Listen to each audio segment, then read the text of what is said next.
What is up, potatoes? What's up sa inyo mga patatas? Babalik tayo guys syempre sa ating panibagong video. So makikita nyo ngayon guys, nasa sasakyan tayo ngayon, nasa SR tayo. And base nga sa title is, bibigyan ko kayo ng owner's review after 2 months of owning an SIR. Again, kung di nyo alam guys, nagsimula ako sa 90s na Corolla, no? 1989 Toyota Corolla. Syempre lahat ng sa akin ng ganito, lahat bago to, no? Malakas na makina, 4-wheel disc brake, yung may aircon sa paa. Share ko rin pala sa inyo guys na yung name ng ating SIR, which is ito, si Barak, no? Kung tatanungin nyo bakit Barak yung name niya, wala lang, naisip ko lang na Barak yung name niya. Hindi mo sure. Ang huli natin pinagawa dito is yung kanyang muffler, no? Kasi ako guys, again, hindi talaga ako fan ng mga scav. Ayoko talaga na maingay. Gusto ko yung ganito, tahimik lang. Kunwari, bobomba natin. Bomba natin.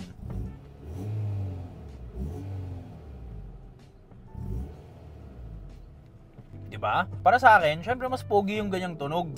Abangan nyo next vlog is kasi dadali natin tong sakyan natin ng Tuguegarao. Ang goal natin doon is malaman siya gaano ang gas consumption niya kapag city driving and kung aabot ba siya ng Tuguegarao. Kasi guys, naisip ko, marami nag-comment sinasabi nila, boss, La Union, dire-diretso lang naman eh. Wala naman masyadong wala naman masyadong struggles. Dahil nga dire-diretso lang.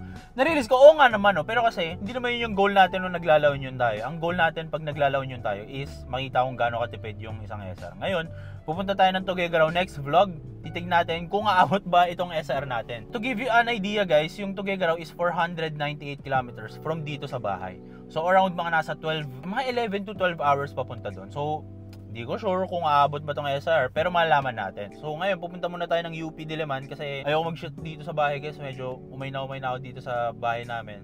So pupunta tayo ng UP, hindi natin papatagalin pa. Tara na, let's go! Okay, dito na tayo ngayon sa UP Diliman guys, kung saan tayo nag-shoot. Andito na yung ating sasakyan. Gusto ko i-share sa inyo guys yung experience kapag dinadrive tong ating sasakyan. So again, isa siyang 1999 na Honda Civic SIR. Masabi ko na mukhang ito talaga yung sasakyan na para sa akin. So kung maalala nyo guys, yung nagkaroon tayo ng mga sasakyan which is yung Subaru na Forester.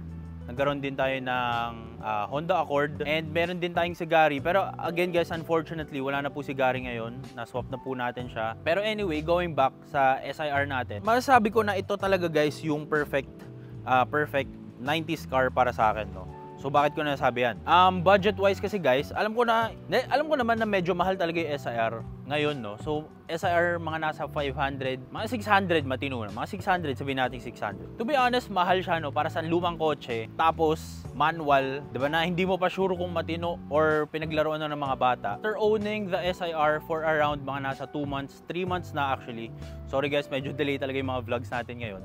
Masabi ko talaga na ito talaga para sa akin ito yung the best 90s car para sa akin. Ngayon, marami magsasabi, boss, paano yung Supra? Paano yung Toyota Corolla? Paano yung mga GTR? Ganyan. Ako kasi guys, 90s car, best 90s car siya para sa akin lang naman. So kasi, ang thoughts ko about this one is sobrang ganda talaga ng Supra guys. Hindi ko naman i-deny. Yung GTR R34, R33, sobrang ganda ng mga sasakyan na yun. Pero kasi sa akin guys, sa lifestyle natin, hindi ko alam kung saan ko isa lang ipapagawa. Wala akong tropang naka GTR, wala akong tropang naka Supra MK4. For sure, malakas sila sa gasolina. Pag nasira, malamang hindi ko kayang ipaayos. 'Di ba? So, para sa akin, hindi siya relatable para sa akin. So, paano naman yung Toyota Corolla? Ako naka-Toyota Corolla ako guys. Pero para sa akin, ito talaga yung the best 90s car para sa akin. Yung Corolla ko, si Cory, mahal na mahal ko yun guys. Kasi yun talaga yung literal na binuo ko from scratch. Palit flooring, pintura, barbecue, palit ng mugs. Alam ko lahat ng sira, alam ko lahat ng tunog pag nasira. Basically, baby ko yun. Pero bakit ito yung the best 90s car para sa akin? Kasi value-wise guys, kapag nagkaroon ka nito, alam ba, mura mo nakuha. Let's say below 500 mo nakuha. Hindi ko masabing bababa yung value. As long as patinuin mo siya, ayusin mo, magre-retain pa rin yung value eh. Value-wise, andun pa din eh. Ang dali niya ibenta pag ayaw mo na. Ang dami naghahanap ng SIR. SIR body nga lang, ang dami naghahanap, di ba? Pagdating naman sa mga paayos, hindi na siya ganun kamahal. Masasabi ko hindi siya ganun kamahal guys. Dahil nga, siya 90s car eh. Nandun pa rin yung vibe na 90s car siya eh. Hindi rin naman siya supercar na tipong ang hirap ipaayos, di ba? Honda siya, so basically, ang daming marunong gumawa. Ang daming available na parts, ang daming aftermarket parts ng ganitong sasakyan. Pagdating naman sa paayos, sobrang daming gumagawa ng SIR guys. Sobrang daming tropang naka-SIR, sobrang daming tropang nagsi-Civic. Pagdating naman sa bilis, mabilis yung SIR eh. Iniisip ko nga guys, alam mo yun, wala namang ginawa, hindi nakakams, walang karga, stock yung mga piston. mabilis eh. Ngayon, kung i-compare mo siya sa mga modelong sasakyan, papalag pa rin. Hindi man sa dulo pero sa arangkada, kunwari mga first 400 meters, papalag pa din. Pero kasi, kailangan may factor in na 20 years older na siya sa kung anong modelo mang sasakyan ang ilalaban mo. 20 years older, ano yun, Manny Pacquiao? Lalaban kay Ryan Garcia, parang ganun eh. Hindi naman siya sobrang bilis talaga. Huwag nyo expect na kapag naka-SR kayo guys, sobrang bilis Hindi siya ganun. Kung tatanungin ako kung may red flag ba ang SIR, masasabi kong meron din naman. Ano red flag nitong SIR para sa akin? Basically yung presyo sa marketplace sa Facebook eh. Kapresyo na siya ng Montero na anong gen ba yun? 2013, 2012 na Montero, baka nga mas mahal pa minsan eh, di ba?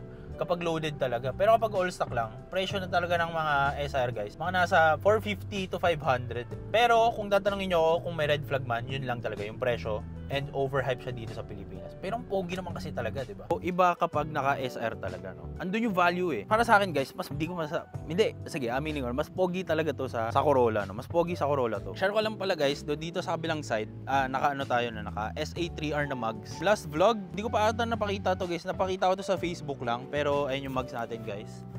Ayan, SA3R na super advan racing siya. Medyo rare to guys dahil nga ang offset nito is 32 offset. So kung makikita nyo, zero spacers and guys, labas na labas, no? Hindi man labas, medyo flush lang naman.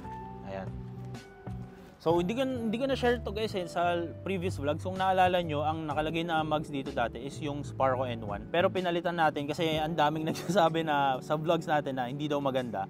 So, bumili tayo ng ganitong mugs. No? Bakit naman ito yung pinili kong mugs? Okay, sa SIR guys, halos lahat ng mugs na makikita ko is C28, T37s, yung mga Rota, ganyan. Ang dami nang naka-SIR, ang dami naka-SR body, ang dami naka-Civic basically. So, naisip ko, paano ba ako magsa-stand out sa lahat, no? Siyempre, ang daming mas makinis na pintura dito. Ang daming mas latag, di ba? So, naisip ko, bawin lang siguro ako sa mugs. No? So, kaya ako nag-mugs na tri-spoke guys. Ayan. Pogi naman, di ba? Hindi ko alam kung bakit sinasabi nyo hindi bagay, medyo baduy. Para sa akin, may pinagbabagayan lang talaga. Ngayon, comment down below kung sa tingin nyo pangit ba yung mugs natin dito. Medyo makati to guys. Actually, meron palang Rota nito guys. Pangalan nun, Rota HM3. Pero yung center cup kasi nun, wala siyang ganito. Ngayon, yung SA3R, matatakpan nyo yung lug nuts. Medyo hassle lang to guys kasi kailangan pag na-flatan ka or kailangan magpalit ng gulong, kailangan paalisin to. Paano kung wala kang parang hindi mo maalis, di ba? Ano nang gagawin mo, di ba? Parang ganon. Goma pala natin guys is, ayan, Proxes R888. Ayan, semi-slicks to guys. Ang tread wear nito is, I think 100 to eh. So, medyo meaty siya tignan. Ayan o. Bochog na bochog. Sa likod naman, ganun din. Naka-SA3R din tayo na mugs. And syempre, naka-disc brake dahil nga isa siyang SIR. Dito naman sa likod is, naka-Potenza tayo na RE003. Ngayon, dahil nga babiyahe tayo ng La Union, hindi ko sure kung ito yung gagamitin nating goma or magpapalit tayo ng Kumho tires, which is, yung nasa bahay natin, yung pan-daily tires natin. Pero kasi guys, tingnan mo tong angulo na to boy. Bang! Ang taba eh. Guys, para siyang sasabog eh, no? Yan ang gusto ko guys sa mga, sa mga meaty tires, sa mga semi-slicks kasi ang ganda talaga ng tindig nila. So again, sa malayo guys, ito yung itsura ng ating SIR. Bagay ba? Ako guys, nagagandahan kasi talaga ako sa tri-spoke eh. Kasi sobrang onti nang nakaganitong setup. Kasi akala nila pangit. Pero kapag nakasalpa kasi, ang ganda no? Anyway, dito naman sa kabilang side, naka-Cal Choppy pa rin tayo guys. Same set ng tires, R888 sa harap. Ayan. Tapos sa likod naman is yung Potenza natin na RE003. Pawis na ako guys, pasensya na kayo ha. Anyway, going back to the topic, kung bakit ito yung para sa akin the best na 90s car. Halimbawa, nasira siya. Halimbawa, ayaw mo na siya sa car, no? Madali siya ibenta kasi madami naghahanap. Pangalawa, ang daming marunong gumawa. Pangatlo, ang pogi. Ang pogi kasi talaga guys eh. Hindi ba kayo napopogian dito? Bam! Ano mas magandang side? Itong side o yung kabilang side? Ang ganda parehas eh, no? Tapos alam mo yun, ang linis lang niya. Ang kintab ng pintura. Tingnan mo naman yung pintura, boy. Damn! Tingnan mo yung pintura na. Bubong check. Bubong check. Pang! Tingnan mo yung crispiness.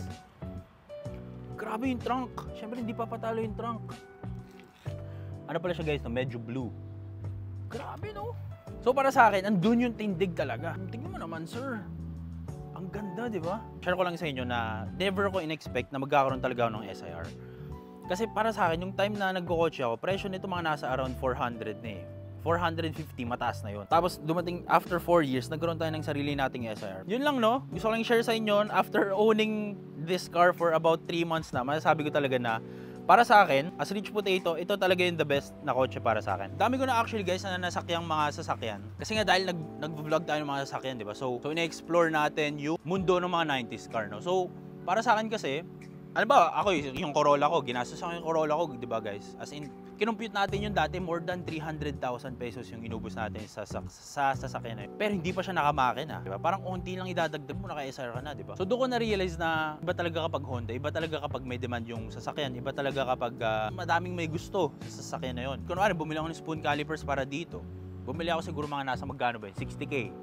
After 4 years, ayoko na. Benta ko ng 55K, benta ko ng 40K o 45K. Natalo ko ng 15K in 4 years. Pero nandun yung fact na baka mas tumaas pa yung presyo, di ba? Which is yun yung nakakamangha na okay lang gumastos dito sa SR dahil may market siya. Bago natin ituloy ang ating video, gusto ko i-share sa inyo na ngayong 2024, favorite nating betting site which is ang 1xBet is new and improved na. Ano nga ba yung mga nagbago? Kung naalala nyo dati, gumagana sila via links lang. Pero ngayon kasi, meron na silang sariling app. Paano nga ba i-download yung app? Punta lang kayo sa pinakamalayong Play Store o App Store kung Android kayo or iPhone, tapos search nyo dyan 1xBet. Ano nga ba yung meron sa 1xBet guys? No? Tumataya din naman ako minsan sa mga NBA, sa PBA, ganyan. Pero kadalasan kasi dati, madalas na may nangyaring scam dahil links lang or mga tao lang yung nag-ooperate no mismo betting site. Pero kasi dito sa 1xBet, automated and may sarili na siyang app. Di mo na kailangan antayin kung yung agent mo tulog pa ba or kailangan pa siya kontakin para makapag-check out ka ng napanalunan mo, di ba? So dito sa 1xBet, new and improved na dahil nga meron na silang sariling app. Di lang dyan nagtatapos syempre guys. Meron tayong $100 from 1xBet kapag ginamit mo yung ating voucher code na Rich Potato. So paano nga ba ilalagay yung Rich Potato? Pagka first login nyo guys or first user kayo, ngayon pala kayo maglalaro, lagyan nyo lang yung code natin na Rich Potato. Tapos automatically kakaroon ka na ng $100 sa una mong deposit. Tama na explanation. Pasok tayo sa 1xBet app. Papakita ko sa inyo gaano kaganda to. Let's go! So syempre kailangan mo maglagay muna ng pera para makapag-bet ka dito sa betting site. Kaya nga siya betting site, diba? So maganda sa betting site na to, sobrang daming laro. Syempre meron ditong football kung fan ka ni Messi o ni Ronaldo. Tennis, meron din. At syempre yung paborito ng Pinoy, hindi mawawala talaga dyan yung basketball. Pwede ka tumaya dito, NBA, PBA, at kung ano-anong liga pa. Yun ang maganda dito sa 1xBet, sobrang daming varieties ng mga laro. Sobrang user-friendly ng app na to, so hindi ka talaga malilito, hindi ka maliligaw. Subukan nyo na tong 1xBet. Wala namang masama pag nagtatry. Again, kung napanood nyo yung vlogs natin dito last time, nawawalan tayo ng lamig, no, kung naalala nyo. Pero ngayon okay na siya guys, okay na si Barak natin. Ang nangyari sa kanyang aircon system guys is yung, actually pakita natin. Yung ano nito guys, yung, ang nangyari doon sa last vlog, kung naalala nyo last vlog guys, para bigyan kayo ng idea, blower pala ang nawawala. So basically, ang nangyayari sa kanyang condenser, tama evaporator ata, is napupuno na siya ng yelo. So anong nangyayari? Yung evaporator, ito yung lumalamig guys ha. Isipin nyo, ito yung lumalamig. May blower dito. Is itong nasa taas, napupuno na to ng yelo. So anong nangyayari? Yung blower, kahit anong lakas ng buga niya dito, hindi na tumatagos dahil nga may nakaharang na bloke ng yelo. So ang lumalabas sa mismong air vents natin is ihip na lang. No? Parang wini-whisperan ka na lang niya. Ganon ang nangyari. Ngayon, bakit nagkaganon? Dati, kung mapapansin natin dito, pinakita sa akin ng mekaniko ko, ito kasi nag-yellow to guys. Hose lines to na ang aircon. Nag-yellow to, which is supposedly hindi dapat nangyari. Sabi niya yun ha. Ang sira nung nangyari dyan is dito. Ito ang salarin guys. Hindi ko actually mapapakita dahil nasa loob, pero ditong part yan. Meron kasi ditong thermostat, no? Which thermostat, siya yung nagsasabi kung ano ba, malamig na ba yung aircon, mainit pa ba, kailangan pa ba natin buksan yung compressor. So kapag sira yan, yung compressor gana lang siya ng gana, so hanggang sa mapuno niya na ng lamig and ng yellow yung mismong evaporator natin. Evaporator ba to o condenser? Hindi ko malalagay, pasensya na, pero tingin ko evaporator. So nangyayari, punong-puno na ng yellow to. Sabi ng iba, may technique dyan, click mo lang yung AC button para hindi gumana yung compressor. Pero in my case, hindi gumagana yung button na yan. Hindi gumagana tong button na to. So technically lang nangyari, kapag 4 hours na ako or 3 hours na akong bumabiyahe, sobrang tigas na ng yelo. Tapos kailangan ko siyang antayin na mawala, malusaw para lumabas na naman yung mismong, para tumagos yung mga hangin na binubuga. So medyo hassle yung nangyari na yun. Pero ang sira lang naman pala is yung thermostat, which is nagsasabi kong, tama na, malamig na, patay mo na yung compressor, mainit na, buksan mo yung compressor. Yun yung nagisira. Tapos pala guys, update ko lang kayo, nagpalit tayo ng mating na Hypotec mat.